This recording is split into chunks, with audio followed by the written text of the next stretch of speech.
Neustan, uma idolatria à serpente. Vamos conhecer o contexto histórico da Neustan, que foi a serpente levantada no deserto lá por Moisés. Vamos conhecer como o povo judeu fez idolatria a essa serpente, todo esse fator histórico e porque ainda hoje os homens adoram a serpente. Exatamente, ainda hoje os homens adoram a serpente. Fica com a gente que o estudo hoje tá incrível.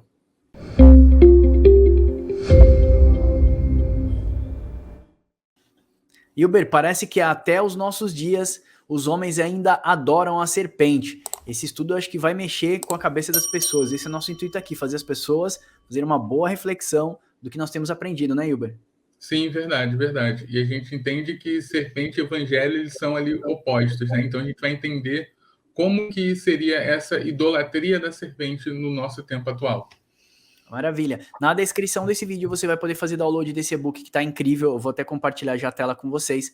Vai ser muito bacana se você puder baixar esse e-book, ensinar nas suas células e trazer a verdadeira luz do evangelho, que é a doutrina apostólica, ok? O movimento do Papo com Deus, nós não temos o intuito de sermos uma igreja, mas somos um movimento que visa servir a igreja de Cristo e edificar o povo santo. Então, irmãos, vamos nos edificar, porque os tempos ruins estão chegando e somente aquelas virgens que tiverem azeite na botija é que vão conseguir permanecer fiéis ao Senhor, ok? Vamos mostrar então esse contexto bem histórico aqui da Neustan, e eu quero já começar aqui em cima, falando dessa parte da antiga aliança. Então assim, ó, a graça de Deus na antiga aliança, já existia a graça de Deus na antiga aliança. Muitas pessoas falam que a graça só veio na nova aliança, mas não, a gente consegue ver já os pontos de graça apontando para a graça que seria Cristo na antiga aliança, tá? Então uma prefiguração de Jesus Cristo já na antiga aliança. A desobediência do povo pode ser lida no contexto de Números 21, do 4 a 9, o Wilber já vai ler para a gente, quando os israelitas murmuravam para Moisés, dizendo que não tinham, que tinham repulsa daquele pão que eles estavam comendo toda manhã.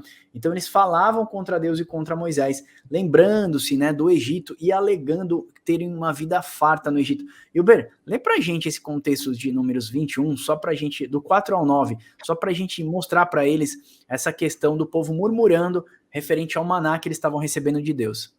Sim, perfeito. Então, como o Max falou, a graça, sim, na antiga a gente vê isso durante vários pontos ali. O chamado de Abraão é um chamado na graça, o chamado de Noé é na graça, a promessa que Deus faz para Eva, da descendência, é também baseado na graça. Então a gente começa a ver ali pontos da graça dentro do Antigo Testamento e vai na plenitude dos tempos, como diz Paulo lá em Efésios, revelar toda essa graça na pessoa de Cristo, né? Então, como o Max falou, a gente vai ler Números 21, do 4 ao 9, mas antes, vamos contextualizar um pouquinho a parte histórica. No primeiro capítulo, você tinha aqui um rei cananeu, tá? Que começa a atacar os israelitas, tá? E os israelitas fazem um voto com o Senhor, com Deus, que se entregasse esse povo nas suas mãos, eles iriam destruir totalmente as suas cidades. Então, a partir disso, o povo ganha desse rei cananeu, e aí começa o verso 4, que é onde a gente vai focar o nosso estudo, que vai falar assim: partiram ele do Monte Or pelo caminho do Mar Vermelho, para contornarem a terra de Edom. Mas o povo ficou impaciente no caminho. E falou contra Deus e contra Moisés, dizendo: por que vocês nos tiraram do Egito para morrermos no deserto? Não há pão, não há água, e nós detestamos esta comida miserável. Então o Senhor enviou serpentes venenosas que morderam o povo e muitos morreram. O povo foi a Moisés e disse: pecamos quando falamos contra o Senhor e contra você. Ore, pedindo ao Senhor que tire as serpentes do meio de nós. E Moisés orou pelo povo. O Senhor disse a Moisés: faça uma serpente e coloque-a no alto de um poste. Quem for mordido e olhar para ela, viverá. Moisés fez então uma serpente de bronze e colocou no poste. Quando alguém era mordido por uma serpente e olhava para a serpente de bronze, permanecia vivo. Maravilha. Então, assim, o que o Wilber acabou de ler, eles falavam assim, nós não temos mais, nós temos repulsa desse pão. Essa palavra, repulsa ou fastio, eu até coloquei aqui no hebraico, traduzindo para vocês, ele tem a ideia de separar-se, de estar magoado, de ter uma repulsa, ser repugnante, abominável. Então, assim, ele tem uma conotação extremamente horrível, ou seja, Moisés, tipo, a gente não aguenta mais esse pão, a gente tem repulsa, tem repugnância. Olha, o povo estava sendo alimentado por Deus no deserto. Deus tira eles do Egito, que é um símbolo de pecado, de escravidão, traz ele para o deserto dos povos, mas o deserto não é uma coisa confortável, o deserto confronta a gente com o nosso próprio eu, e aí Deus começa a alimentar eles no deserto, e o deserto é sinônimo de provação mesmo, e Deus começa a mandar maná do céu para eles, olha, pão, é como o evangelho de hoje em dia que nós nos alimentamos, e eles falam que eu tenho fastio desse alimento, eu tenho repulsa, eu tenho repugnância, então Deus manda as serpentes ali, você já conhece o resumo da obra. O que eu quero mostrar nesse contexto profético para vocês, que o povo falava contra o alimento que Deus estava trazendo para o povo. Da mesma forma, hoje em dia, parece que a gente vê nos nossos dias a igreja inventando uma nova doutrina, uma doutrina que não é apostólica, recusando o maná que vem do Senhor, tendo repulsa pela doutrina apostólica, procurando as coisas do Egito, outro alimento que satisfaça a sua alma. Está lá em 1 Timóteo, do 4, 3 ao 5. Deixa eu ver se eu consigo abrir aqui rapidinho a Bíblia para vocês. Olha o que Paulo fala lá a Timóteo, Timóteo capítulo 4, do 3 ao 5. Pois haverá tempo em que não suportarão a sã doutrina, pelo contrário, cercar-se-ão de mestres segundo suas próprias cobiças, como se sentindo coceira nos ouvidos, e se recusarão a dar ouvidos à verdade, entregando-se a fábulas. E aí ele fala, ô Timóteo, sê sóbrio acerca destas coisas e suporta as aflições, faz o trabalho de um bom evangelista. Olha que Paulo já está alertando a Timóteo que nos últimos dias eles não suportarão a sã doutrina. Eu quero comparar aqui a sã doutrina hoje como o maná de Deus. Nós sabemos que o evangelho de Cristo, ele é o pão que traz vida para a igreja. Então, o evangelho é o alimento da igreja. É os verdes pastos que os pastores precisam trazer às suas ovelhas. Mas parece, Uber, que a igreja hoje tem comido de um maná contaminado. Parece que está comendo de um maná que não é aquele maná que o povo comia no deserto. Ou as pessoas falam assim, olha, nós estamos fastiados desse alimento, nós temos repulsa desse alimento, nós queremos comer as comidas do Egito novamente, e as pessoas estão trazendo para dentro da igreja práticas do Egito, que é o sinônimo do pecado. Egito é o sinônimo da escravidão, daquela vida pregressa que nós tínhamos. Deus nos libertou, nós morremos em Cristo no símbolo do batismo, ressuscitamos para ele, mas parece que a gente quer voltar para aquela vida antiga que nós tínhamos. Tá certo isso, Wilber? Tá, sim, perfeito, né? E a gente percebe que Cristo fala, né? Eu sou o pão que desceu do céu. E quando a gente nega esse Cristo, quando a gente nega a doutrina desse Cristo, a gente está fazendo como esse povo fez na Antiga Aliança. Está falando assim, eu estou cansado dessa comida miserável, dessa comida que me dá fastio, de outra coisa. E aí a gente começa a colocar doutrinas, né, que não são de Cristo dentro do Evangelho. Ou seja, começamos a botar ali outro tipo de comida que vem da escravidão, comidas que não são comidas que Cristo nos quer dar para saciar nossa fome. Nós colocamos doutrinas e argumentos que não são bíblicos para amenizar, talvez, esse sentimento que as pessoas têm de que Cristo não é o suficiente, né? Maravilha. Irmãos, olha só, nós sabemos, se você ler esse contexto que o Uber falou, que lá 1/3 desse povo acabou morrendo, picado pelas serpentes. Nós vemos também essa questão de 1/3 lá em Apocalipse, que nós vamos entender que 1/3 deles morreram. Está em Apocalipse 9, do 19 ao 20.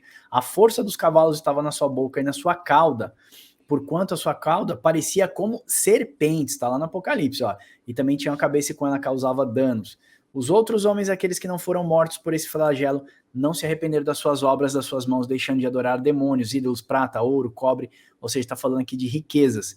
Nós já fizemos um estudo aqui, irmãos, e vocês já devem ter feito, vou falar para o Uber deixar um card aqui chamado A Terça Parte, o número que aponta para os salvos. Então não deixe de assistir que você vai ver, ó, morreu 1/3 lá no deserto picado pela serpente, que é símbolo de maldição. Essa serpente que é a Neustan, que está aqui do lado, ó, ela é símbolo de maldição. Jesus Cristo é comparado com ela, nós já vamos lá. Por que o autor compara Jesus Cristo com uma coisa que é maldita? Você vai entender isso. E nós entendemos lá no Apocalipse, nós vemos serpentes também matando os homens, 1/3 dos homens. Sabemos que o livro de Apocalipse é uma metonímia, o símbolo que aponta para algo. Então ele não é exato, não vai ter serpentes mordendo as pessoas no deserto, mas da mesma forma como o povo murmurou e queria comer outro tipo de alimento, nós vemos que 1/3 da igreja vai perecer na última hora no deserto, porque elas estão querendo voltar para as práticas antigas, rejeitando, obviamente, os ensinamentos de Cristo. Então, não deixa de fazer esse estudo. A terça parte, o número que aponta para os salvos. Você vê que é incrível. E aí em Apocalipse 2,17 vai falar que eles rejeitaram o maná que é Cristo. Aquele que tem ouvidos ouça o que o Espírito diz às igrejas, ao que vencer darei do maná escondido. Também lhe darei uma pedra branca com um novo nome escrito, conhecido apenas aquele que o recebe. Olha em João 6, Jesus fala que ele é esse maná, olha lá. Os seus antepassados comeram maná no deserto, mas morreram. Tá falando desse ato aí de Números 21. Eles comeram maná no deserto, mas eles morreram. Todavia aqui está o pão que desce do céu, para que não morra, e quem dele comer. Eu sou o pão vivo que desceu do céu, se alguém comer deste pão, viverá para sempre. Este pão é a minha carne. Então nós sabemos que Cristo é quem desceu do céu, e quem rejeitar a doutrina de Cristo, rejeitar o pão vivo. Como é que eu como de Cristo hoje, Hilber? Comendo, né? Comendo o evangelho de Cristo, a doutrina que Jesus deixou. Porque ele fala assim, ó, aquele que me ama, me obedece. Aquele que ama, segue os meus mandamentos. Jesus chega até a falar num determinado momento, ele fala assim, ó, por que vocês me chamam de Senhor, Senhor, se vocês não fazem o que eu ensino? E ainda comparou as duas casas como dois tipos de fundamento, uma que está alicerçada sobre a rocha e outra que está alicerçada sobre a areia. Uma vai perecer e a outra não vai perecer. Jesus está deixando muito claro referente ao pão da vida que desceu do céu. Cuidado, irmãos, lá no passado, eles comeram maná e mesmo assim eles morreram. Se nós não tivermos dignos de comermos o maná, o evangelho de Cristo, trazermos esses fermentos para dentro da igreja, nós temos uma grande oportunidade de sucumbir a nossa vida, né, e perdermos a nossa salvação. Então, em Números 21, do 8 ao 9, vai mostrar Moisés fazendo a serpente, né, colocando numa estaca e fazendo os homens olharem para essa serpente. João 3,14 vai dizer assim como Moisés levantou essa serpente no deserto, assim importa que o Filho do Homem seja levantado, para que todo aquele que nele crê não pereça, tenha vida eterna. Tem uma comparação aí, né? Você percebe que Moisés faz uma serpente para que todo aquele que fosse picado olhasse para a serpente e fosse curado. E aí você vai ver lá no Evangelho de João, mostrando que Cristo foi levantado, né? Assim como a serpente foi levantada no deserto, Cristo também foi levantado. Eu e o Wilber, a gente às vezes sempre ficava batendo um papo, porque Cristo foi comparado com essa serpente. A serpente era maldita, mas os homens olhavam para ela e eram curados, porque Cristo foi comparado com essa serpente. Então, o que nós entendemos é que Cristo foi feito maldito no madeiro, ele foi feito maldição por amor de nós. Então Cristo foi, veja, mesmo não havendo pecado nele, você vai ver isso em Gálatas 3:13, você vai ver isso em Isaías 53, em 1 Pedro 2:22, você vai ver que Cristo foi feito maldição, mesmo não tendo pecado, ele foi feito maldito. Mesmo tendo sido santo, ele foi feito maldito por nós. Então essa comparação da Neustan com Jesus Cristo, não é que Cristo é uma serpente, irmãos, é que aquele que for olhado para Cristo, reconhecer que Cristo se fez maldito por nós, então nós seremos redimidos por amor a ele. E o olhar não é simplesmente crer, tá? A fé é o emuná. O Wilber já fez tudo sobre o emuná, vou falar para deixar um card aqui também. Emuná é fé com obediência. Quem tem fé, quem crê, obedece. Né? Aquele que crer em mim obedecerá aos meus mandamentos. Está lá em João. Quem crê em mim obedece os meus mandamentos. Aquele que anda em desobediência, esse nunca me conheceu, na verdade. Então, nós temos que entender que a fé com obediência é crer e obedecer também. Então, Cristo foi comparado com essa serpente, foi feito maldito por nós. Essa comparação, na verdade, não é uma comparação de idolatria, é uma comparação que nós devemos olhar, entender, né, o que Cristo fez por nós e nos colocarmos na vocação ao qual nós somos chamados. Sermos feito nova criatura, abandonarmos o Egito definitivamente, comermos do maná do Senhor, preservarmos, santificarmos, separarmos do mundo, sermos separados, assim como Deus nos chamou, e essa é a nossa vocação. Olha só que legal, em Reis, eu quero compartilhar aqui o e-book novamente, trazer o e-book para a tela, em 2 Reis 18:4, diz que removeu os altos, quebrou as colunas, deixa eu puxar aqui para você saber onde que nós estamos aqui, já estamos indo para o final, tá? Ele removeu os altos, quebrou as colunas e deitou abaixo o poste ídolo e fez em pedaços a serpente de bronze que Moisés fizera, porque até aqueles dias os filhos de Israel lhe queimavam incenso. O Hilber, pelo que a gente percebe lá em 2 Reis 18, o rei Ezequias, ele quebra a imagem da serpente que os judeus ainda adoravam. Ou seja, Moisés levantou a serpente, eles entenderam que a serpente era um ídolo, em vez de eles verem o pecado deles naquela serpente, porque a serpente picava e morria eles começaram a entender a serpente como um ídolo, e ainda acendiam incenso e adoravam a serpente nos tempos do rei Ezequias ainda, como está relatado em 2 Reis, certo, Ibra? Então, era uma idolatria ainda, uma idolatria à serpente lá na frente no livro de Reis, né? Sim, perfeito. Foi isso que realmente foi isso que aconteceu. Eles olharam para aquela serpente e eles acharam que a serpente era o ídolo, era a imagem daqueles que eles deveriam adorar. E isso de novo mostra, né, que Israel ele vem frequentemente escorregando nessas idolatrias. Né? A gente já tem o bezerro de ouro, agora temos uma serpente que foi atribuído a todo essa cura, a essa serpente, a esse Deus, né, novo, vamos colocar assim, a esse outro Deus que fazia esse culto. Né? Então, o mesmo incenso que era queimado ao Senhor, era também queimado a essa serpente, até o tempo que o Max leu desse rei. Maravilha. Lembrando, você que já fez nosso estudo Tabernáculo de Moisés, você vai entender que incenso são orações dos santos. Você vai ver isso em Apocalipse. O anjo pega lá no altar o incenso, que são a oração dos santos, e atira sobre a terra. Então você vê que assim como eles acendiam incenso à serpente lá em 2 Reis, você vai entender também que na Nova Aliança tem muitas pessoas queimando incenso à serpente. Como assim, Max, queimando incenso à serpente? Trazendo ideias para dentro do evangelho que não fazem parte do evangelho de Cristo. Muitas pessoas acham que o evangelho é referente à prosperidade. A gente fez um estudo chamado Orfandade. Eu acho que quando sair esse vídeo aqui já vai ter saído, ó. Clica nesse card aqui, Orfandade, um entendimento imaturo das escrituras. As pessoas falam que porque você é filho de Deus, você então precisa e você merece ter o melhor de Deus nessa terra. Então, eles acreditam que a glorificação está no corpo e não no espírito. E Deus nos chama para uma vida que é espiritual e Deus tende a salvar o nosso espírito, ok? A salvação está no espírito, a redenção é para o espírito, ok? E as pessoas acreditam que elas precisam ter o melhor de Deus nessa terra, gozar dos melhores carros, casa, patrimônio, enfim, pregam muito referente a essa idolatria da serpente. E muitas pessoas acabam orando nesse sentido. Senhor, me dá aquele carro, me dá aquela casa, olha, queimando incenso à serpente. Por isso que lá em Apocalipse vai falar que mesmo sendo mortos ali, picado e mortos pela serpente, eles não se arrependeram dos seus maus caminhos. Veja, irmãos, como é que você vai ser picado e morto e não se arrepende? Morto não se arrepende. Então quer dizer que morte ali é espiritual, eles estão morrendo para Deus e mesmo assim percebendo que eles estão longe do Senhor, eles não se arrependem da sua idolatria. Por isso estudo uma idolatria à serpente. Irmãos, eu quero já saltar aqui, ó, compartilhar para vocês que eu quero ir para o trecho final desse. Vocês vão ler tudo isso daqui em casa, tá?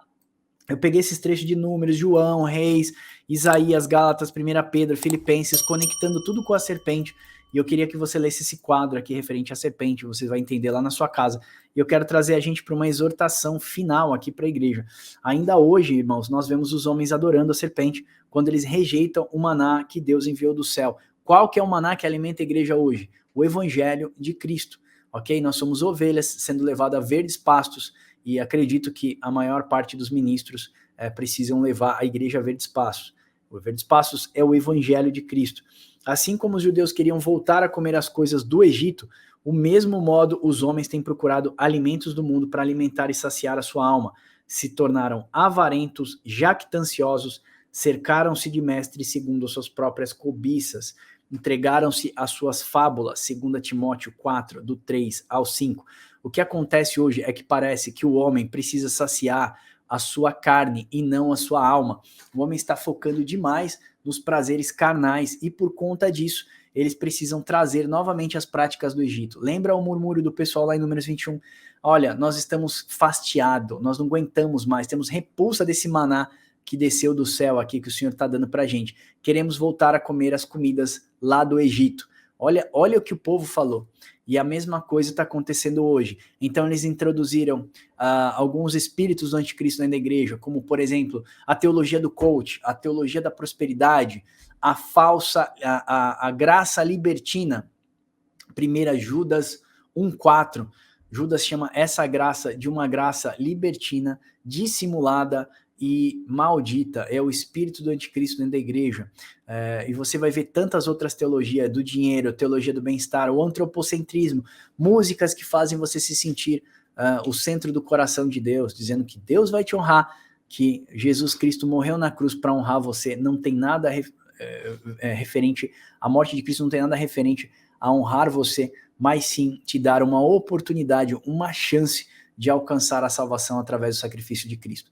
O sacrifício de Cristo não veio tornar o homem mais inclusivo, fazer uma igreja inclusiva, porque o evangelho de Cristo é exclusivo. Estou escrevendo estudo hoje sobre o evangelho de Cristo, eu e o Wilber, chama-se o evangelho exclusivo. O evangelho de Cristo não é inclusivo, irmãos. Presta bem atenção no que a gente vai colocar nesse próximo estudo que você vai entender, ok? Para eu entrar no Evangelho de Cristo, eu preciso morrer, passar pelas águas, lá, abrir mão de mim mesmo, uma série de fatores, parar de viver a minha vida, viver a vida do Filho de Deus, parar de adorar os meus desejos, mas adorar aquilo que Deus adora, parar de fazer aquilo que o meu corpo quer, mas aquilo que a minha alma, o meu espírito precisa, que é a santa vocação, santificação sem a qual ninguém verá Deus. E hoje nós somos o quê? Todo aquele que se santificar é comparado com legalistas ou fariseus. Então, esses ferimentos entraram no meio da igreja e nós queremos mostrar isso para vocês à luz das Escrituras. Santifique-se hoje, guarde o seu coração para que essa doutrina não caia no seu coração e a gente não venha perverter o maná do Senhor ou trazer ferimento para dentro do Evangelho de Cristo. Certo, Wilber?